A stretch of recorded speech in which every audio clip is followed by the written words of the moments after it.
రాజకీయంగా కురుమలు యాదవులకు ప్రాధాన్యమిస్తామని ముఖ్యమంత్రి రేవంత్ రెడ్డి అన్నారు.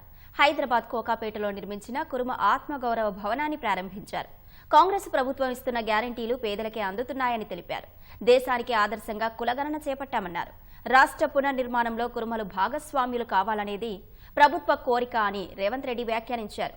కురుమ భవనం ప్రతి ఒక్క కురుమకు విద్యాభవనం కావాలని ఆకాంక్షించారు.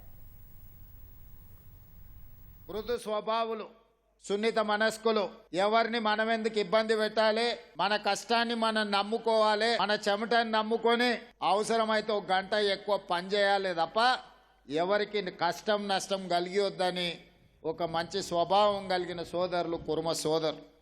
అలాంటి కురుమ సోదరుల సామాజిక వర్గం నుంచి వచ్చిన దొడ్డి కొమరయ్య ఒక గొప్ప పోరాట యోధుడు.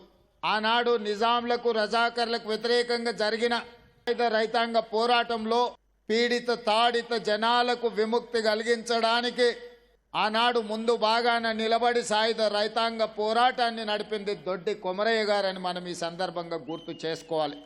ఆనాడు రజాకర్లను గ్రామాలలోకి రానియకుండా బడుగులను దళితులను కాపాడిన గొప్ప చరిత్ర, గొప్ప పోరాట యోధుడు దొడ్డి కొమరయ్య. వారి జ్ఞాపకార్థం ఒక భవన్ కట్టుకొని వారి పోరాట స్ఫూర్తితో ఈనాడు సమాజంలో వచ్చిన మార్పును గమనించి మన తాతలు ముత్తాతలు వాళ్ళ తాతలు ఏవైతే గొర్రెలు బర్రెలు చేపలు పట్టుకుంటా బలహీన వర్గాలు బతికినరో రేపటి భవిష్యత్ తరాలు కూడా గొర్రెల బర్రెల చుట్టూతో తిరగకుండా వాళ్ళు పీజీలు పిహెచ్డీలు చదివి ఐఏఎస్ ఐపీఎస్లుగా మారి ఈ తెలంగాణ పునర్నిర్మాణంలో భాగస్వాములు కావాలి అని ప్రభుత్వం కోరుకుంటుంది.